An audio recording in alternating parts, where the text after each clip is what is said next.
Welcome to the Ski Summit Real Estate Show. This week, we're going to share some little secrets about leaf peeping, where to go and when not to go.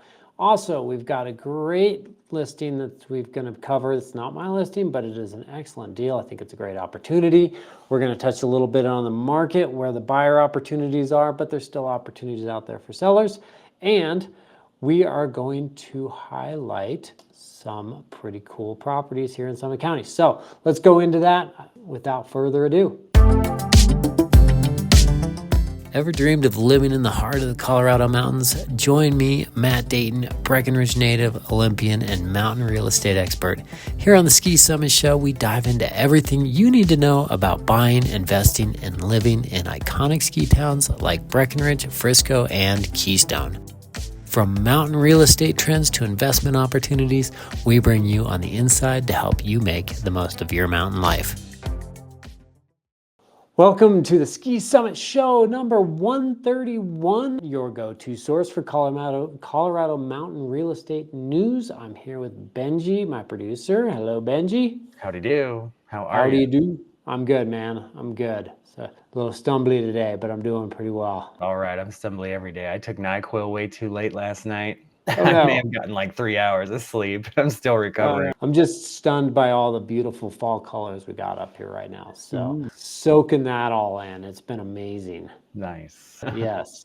Is that our segue to our first segment? Yes, you like that? That was a nice, smooth segue. All right, here it comes. So leaf peeping, where and when to go. That's what we're talking about today. Yeah, so definitely this time of year, fall colors are amazing. It's just fleeting. So there's a small window and everybody wants to take advantage of it. So there's some really good popular spots to go. But there's also some times when maybe not so great to go there. So that's kind of what we wanted to talk about a little bit today, kind of share some good insights on where you might want to go, when you might want to go there, and where to avoid. So what I thought I'd share is this map here in Google Earth. I'm gonna take a look at it. We've got a few. So I'm in Frisco right now. So for good colors, definitely going up, one that I'd recommend is Lily Pad Lake. So here just on the south side of town, this little lake area, all this stuff, bunch of colorful leaves in here. There's a couple ways to access it. If you're walking from town, you can go up past the Church of Christ here, up this path. Great access there. However, parking is not very good in that area. So if you're driving in, coming off of Miners Creek Road here, there you got this roundabout right here as you come out of town. Going to take a right at that roundabout, and then you're just going to turn right at this dirt road, and right at the end of this stretch here on Miners Creek, you've got a parking area right here, and you could even drive up a little further and park there, and then hike up these great trails and get you right up to Lily Pad Pond. So that's one of them. That's Rainbow Lake. Let's go to Lily Pad Pond. So Lily Pad is just on the north end of Frisco Main Street, the north end of Summit Boulevard here. So you go that roundabout, first exit off of I-70, take this dirt road here. That's going to take you up Meadow Creek toward Lily Pad Lake. You can access this from two different sides. So there's Lily Pad Lake. It can be accessed from that Frisco side. Really great leads through there, or it can be accessed from this side at the top of Wilderness. So that's one I definitely recommend. And then one that a lot of people know about, but also a lot of people don't know about, is out north of Silverthorne. That's the Acorn Creek Trailhead here. That's just a few miles north of Silverthorne, but really pretty leaves out there. All of these, what you want to keep in mind is try to go off peak. So we're peak on the leaves, but go off peak on travel. So weekends, Saturdays, definitely going to be really busy at these trailheads. Keep that in mind. If you can go during the week, a whole lot better chances of getting parking. Maybe, Sunday afternoons. I know a lot of people are headed back down from the mountains, but that's just a good thing to keep in mind as you're looking at these different trails to try to go off peak a little bit, and then you might have better luck with the parking. Very cool. I love that stuff. How many people come up there? Does it get really super busy during this time of season? Is it just traffic everywhere?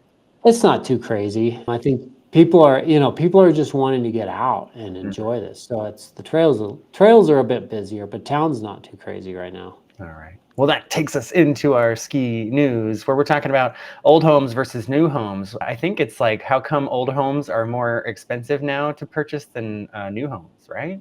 Yeah, I thought this article was really interesting, and I was curious about kind of what that means because I've been seeing up here a lot that it's like the new construction, the remodeled, that's the things that are starting to move. But there is something to be said about being able to buy more property, get that location, get that kind of special property if you're willing to take on an older home. So this is kind of looking more at a national average, and they're seeing that people can get more for their money, so maybe they're not as willing to compromise on the size and the location to be able to get that new property. So builders are always going to be a little bit more aggressive on their pricing generally, especially in a little bit of a slower market. They've got inventory to move. Like we as a whole community, a brokerage community, we've inventory to move. But these builders, they have their own stack of inventory. So they're going to be motivated to either reduce those prices on them or offer more concessions, more incentives. They like to do more concessions and incentives rather than lowering the price because that allows them to have more flexibility if things turn around. So that said, we're seeing that from developers right now. Definitely some more incentive to offer on that to get those moved. So if you're a homeowner, you got one house. That's the only one you got to sell. Mm-hmm. So, yeah, but this could, economists are in this say this inversion could last about a year or two. Long-term, new homes will regain their premium once investors and inventory clears. So, yeah, that's what we got there. All right. Now we're going to take a look at the market in a minute. Are you sharing your screen? Yep, I'm going to jump over to this one really quick here, kind of just show a quick little, since we were talking about Silverthorne today with our listing of the week, figured I would jump into market action indexed for Silverthorne condos.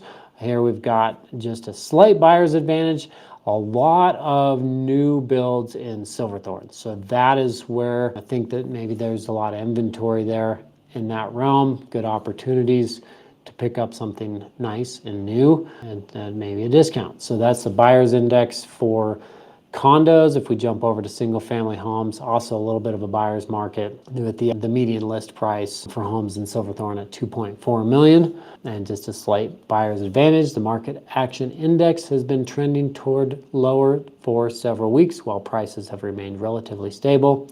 If inventory continues to grow relative to demand, it's likely that we'll see a downward pressure on pricing. So that's the little market in a minute, kind of focused on Silverthorne there. I got to bring my head back into the frame. I don't like it when my head is over the data points. All right. Well, then we're going to wrap today's episode with 85 Pheasant Tail Lane for our listing of the week. And this is what it looks like right here. Let me get this zoomed in just a little bit. Yeah, this one came up, not my listing, but I did see it come on the market and I thought, wow, this is a good opportunity. So fantastic lot, as you can see. Just overlooking the lake there. You're looking at the Tenmile Range across the valley. Great sun, which is super nice in a cold climate like we have in the wintertime. So I thought I saw this one hit the market. I think it'll go under contract fast, but I thought it was a pretty good opportunity for somebody. I love this view. This is so cool. Yeah, and I like the multiple gables on this one. You kind of got that long crow's nest. It's got a cool like kind of ranch feel. 3-car garage as you come in there. That's really sharp looking. My picture stopped working. Oh, there we go. Yeah, so what just a impressive entryway. Yeah, you enter right in through. You got a really impressive views. Super open. It's so nice. Yeah, definitely very pretty. Lovely deck wrapping around there. I can't imagine this one's going to stay on the market very long. Yeah, a TV in this room almost feels sacrilegious, Maybe you just put a bobcat over there. I don't know. Live bobcat. We don't need a live one. That'd be bad. Mountain lion. Let's get a mountain lion. Just because you can train those things, right? I don't know if I want to be the trainer for one of those. That's a big kitty litter box. Oh, man. Yeah. So nice little office space. Look at that. Might get some work done there. Maybe. I'd probably just stare out the window constantly. Wouldn't get any work done. I love this. You could just sit in that chair and look at that. Just sit there and swing. Absolutely. So. Ooh. This is interesting. Like this, This basement?